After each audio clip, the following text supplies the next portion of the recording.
Hi, this is Dr. Darnise, and welcome into another episode. I'm here to give us a reminder and another one of the basics. This time we'll be talking about hoodoo and voodoo. I've talked about it before here on the channel, but again, it's time to do a refresher on these things. And so we'll just jump right in and say, okay, well, what is voodoo? All right, so maybe you know, since you're following my channel, you may already know. Voodoo is really a bastardized word from the Vodun, right? Vodun is an African religion. Those of us taken from West Africa and the slave trade brought with us our traditions, of course, so which goes against the mainstream teaching, or used to be the mainstream racist teaching that Africans didn't have any religion. African civilizations did not have history and culture, which is ridiculous and completely absurd, but we know how white supremacy works. So voodoo was a religious system that was, of course, demonized and, really criminalized here in the Americas. But because Black people do what we do and we syncretize and we mix and we make it work, then those African people who came to the United States maintained an African based religion. And depending on where they were, if they're in Haiti or in the US here in various states, but really Louisiana or here I am now in Savannah, there are different ways that you can go about still maintaining your voodoo practices. Probably the most famous person associated with voodoo is Marie Laveau from New Orleans. And then we get, the presentation in the movies, which reduce voodoo to its, sort of sensational scare tactics of sacrificing animals and using voodoo dolls and, turning people into zombies. And so it scares people, right? And we learn, oh no, that's black magic and you shouldn't touch that and that's evil. And all of that gets associated with Africa, right? And African ways of being. And so many of us then walk away from our own traditions thinking that it's evil. Well, it's not. And it's a religious system that's very culturally rich, right? Some people may be surprised to know that it is really a religion with basically its hierarchies and its structure, its ways of doing things, right? So some people who say, well, I want a spirituality, but I don't want a religion. Well, Vodun might not be the thing for you because you're going to go in and find that there's leadership and there's a mambo or hungoon, right? The priestess who runs their house, runs their ile. I mean, it's, you know, you're not stepping away from a religion if you're going to practice Vodun. So just know that. And it's a system that, of course, recognizes our ancestors, right? Not in a way of worshiping. People will say, well, you worship your ancestors, and that's wrong. It's not worshiping, it's venerating. And many of us venerate. Actually, I venture to say almost all of us, all humans venerate our ancestors in a way. You go to people's homes and they've got pictures of their deceased loved ones. We recall our dead loved ones, right? We may take time to remember what they liked at the holidays and bring up their memory. There's really not that much difference, except with these African traditions, we are very purposeful in, creating an altar in the home, doing it on a daily basis or a weekly basis to, honor the fact that we come from a line of people who are still in another realm and involved in our lives to the degree that we will allow them. So it doesn't have to be a scary thing, right? Recognize that what you're seeing in the West is coming through the lens of white supremacy and cultural and religious hegemony. And hegemony is just a fancy word that means substituting one culture for another. My culture is better than yours, right? And so we've all had to drink that Kool-Aid, even though we're choking on it, right? Being in the new world, as white people have told us you can't practice your African ways of being. And voodoo, the African drumming was outlawed everywhere in these United States except for in Louisiana.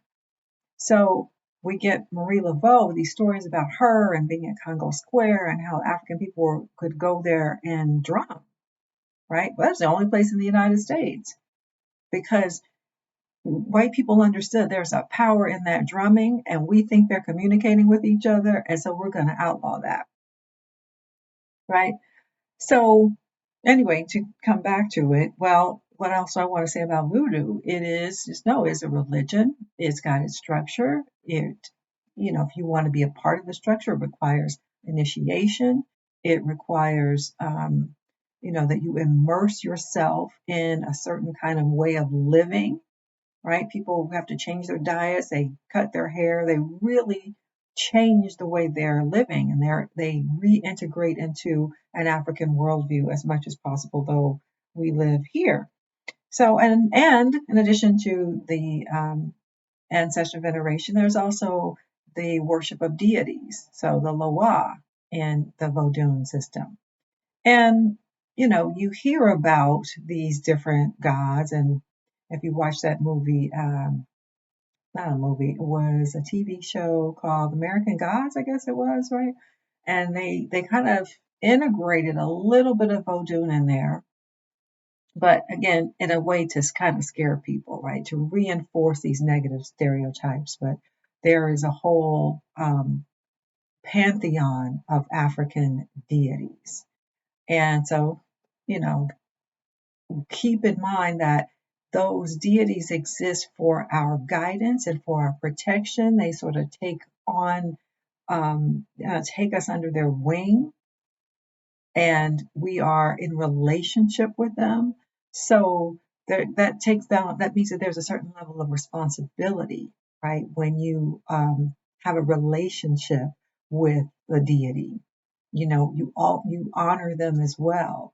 So that's the voodoo piece, right? Just remember that's a pretty structured religion right there. So if you're that type of person, though, who says, well, I want to have the spirituality, not so much of the religious hierarchy, okay, well, then you might find a home over here with hoodoo. And hoodoo is really the African American folk spirituality. Again, African people being brought over here into the new world, having to syncretize, having to mix culturally, religiously, in every way, really having to mix with the Euro American culture that surrounded us, right? And in most southern states, being absolutely forbidden to maintain your Africanisms, your African retentions at all. And so you got to hide what you're doing. And so hoodoo, we developed hoodoo pretty much as a way, as a folk spirituality to help with healing, um, overall well-being, and protection. Right, so it's very herbal. It's very, people call it root work, right? What is hoodoo? Is root work, literally roots, like vegetation, plants, right? How do you use these plants to our advantage? Well, we know all of our medicine comes from nature. We just now in the West have to go to a doctor, and a Western doctor, and we have to go to a pharmacist and get that plant essentially ground up and pressed into a pill. Pharmaceutical companies doing the research, what are they doing? Replicating that natural product, that natural element into a product that they can then sell. And then we go, okay, well, that's normal, right? That's good medicine. Well, if you go back to the source, though, we know that nature is full of our medicine. And so African people who ended up becoming African American, mixing with Native American people here, learn how to work the roots. They understood this, right? We're not blank slates coming from Africa. We come from a rich cultural heritage, and we knew things, right? So we began to use the local herbs, right? Because now you're in a new context. You got to learn what these local plants are about, right? It's like botany. You got to learn all over again, botany and pharmacology. And so you also learn, if you know what medicine is, it means that you know what poison is. You become a student and an expert in botany and pharmacology. And so you understand what plants have the ability to do, right? Um, And so now you may be saying, well, don't people use root work for more than just healing? And so, yes, people use it for protection. People create things like a mojo bag, which is usually just a little pouch, fabric pouch with some things put in there, some plants, some animal parts, and maybe personal concerns, hair, nails, whatever. And it's put in that little package in order to be powerful, to do what it's intended to do. Again, our intention and our attention. Did you see my last video reminding us about how to manifest? Intention and attention also goes in the little mojo bag or whatever you're using, right? So yeah, people used it to get love in their lives, for fertility issues, to get rid of people in all kinds of ways. So yeah, once you understand how nature works, then you understand, or you can learn how to make nature work for you. And so hoodoo is this folk pharmacology system basically that says, I focus on what I find in nature, and it's all good because it's all God. So there's this sort of neutrality to the essence themselves, the herbs and plants and the animal parts and whatever. All of that's neutral. It's part of the natural world. What makes the difference is, how do you use it? What's your intention and what's your attention? So, you can go to the root worker and just say that, you're having chronic issues, you have a baby who's colicky, what can you use? Right, good enough, right? You can also say, like Frederick Douglass said, I have this white man who's on me all the time, and one of us is going to die. I need something. He went to the conjure doctor, Sandy Jenkins. You can look that up. It's in his autobiography. He went to the conjure doctor and said, I'm going to need something for protection because this man is trying to kill me. One of us is probably going to leave here, and I'm not trying for it to be me. So what do you have, Sandy Jenkins? And so Sandy Jenkins gave him something, and Frederick Douglass survived that situation, right? The white man couldn't come after him anymore.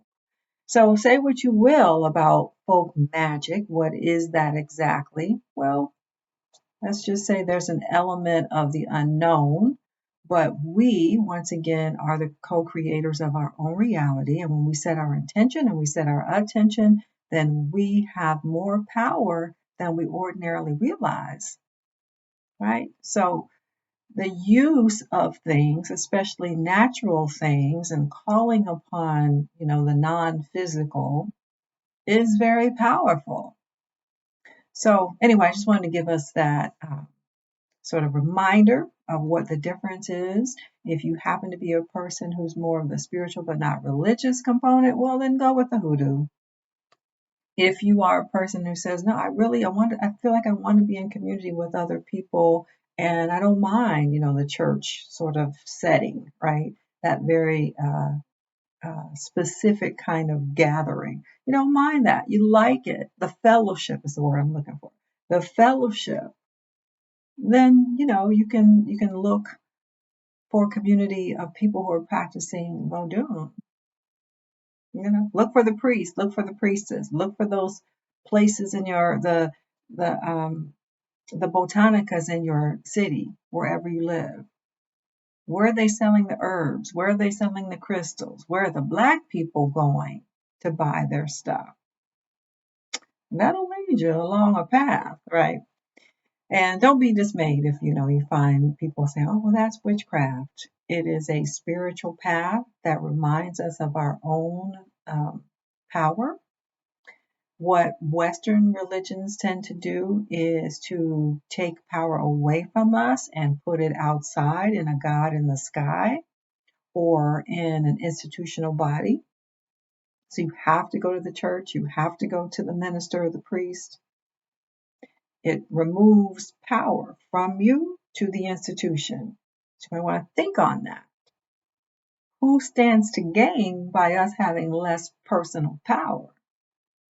In a Western system, it makes sense, but in an African system, in a lot of folk traditions all over the world, actually, people knew, indigenous people knew, the power is in me and the way I relate to my environment, to my ancestors, and to my deities. Right. All right. So I'm going to leave it there. Oh, wait. I did want to say I just bought this book. Like, I need another book, y'all. Uh, and it's not on my list, but if you want, you got to go get that list. Did you get your list? Did you get your list? um, the Black Studies list. And I can see that some of y'all have gotten the email, but you haven't opened it. I'm sending you an email. Maybe it's in your spam. You haven't looked for it. But anyway, this book is called Witch Queens, Voodoo Spirits, and Hoodoo Saints, A Guide to Magical New Orleans. I don't know. I can't vouch for it yet because I haven't read it. I literally just got it 2 days ago. But, it's just, people are fascinated with our spiritualities. And so it's up to us to educate ourselves. Right. So read something, watch some videos. Hopefully you'll be back here watching my videos as I teach you about these things also. And what I want to say, yeah, get that Black reading list, your Black Studies reading list. I'm going to put it in the description box.